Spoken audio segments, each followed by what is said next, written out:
Namaskar, I'm Suruchi Das and you're watching Rhythm News. In a disturbing turn of events, two students from Bihar were brutally harassed in Siliguri, West Bengal, simply for appearing in a recruitment exam. The video of this assault, which has since gone viral on social media, shows the victims being humiliated and physically attacked by a group of men posing as police officers. The attackers demanded to see the students' documents and questioned their right to participate in an exam outside their home state.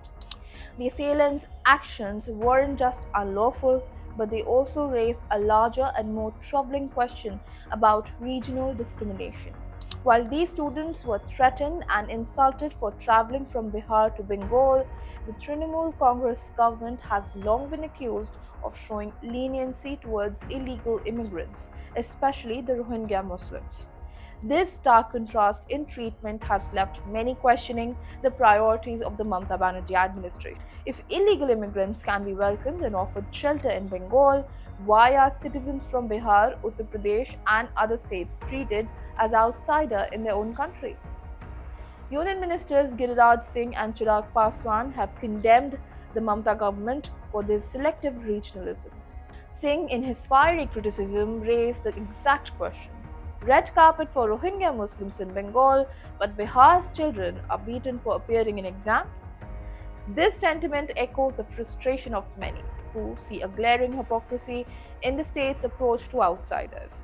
Why is there tolerance and even support for those who cross international borders illegally, while Indian citizens are harassed for merely crossing state lines to seek better opportunities? Social media has exploded with outrage as citizens from all of the country demand answers from the West Bengal government.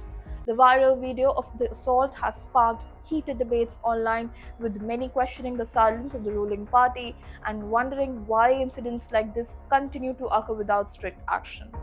This isn't just an isolated event, but part of a larger pattern of growing intolerance towards people from other states. The attackers, members of the regional group Bangla Pokho, justified their actions by accusing the students of taking jobs away from local youth. According to them, only Bengali residents should be allowed to appear for the exam.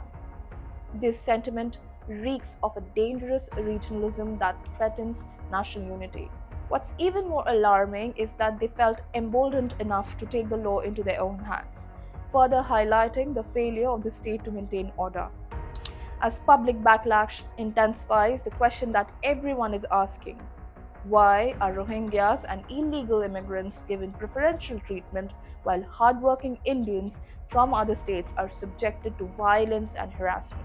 If the government of West Bengal does not take immediate and decisive action, this event could set a dangerous precedent, deepening the rift between states and eroding the very idea of national unity. The Mamata Banerjee administration must urgently address these concerns, not only to ensure justice for the assaulted students, but to prevent such acts of regional hostility from becoming the norm. If Bengal truly believes in democracy and equality, it must show that every Indian, whether from Bihar or Bengal, has the right to live, work, study anywhere in the country without fear of harassment or violence.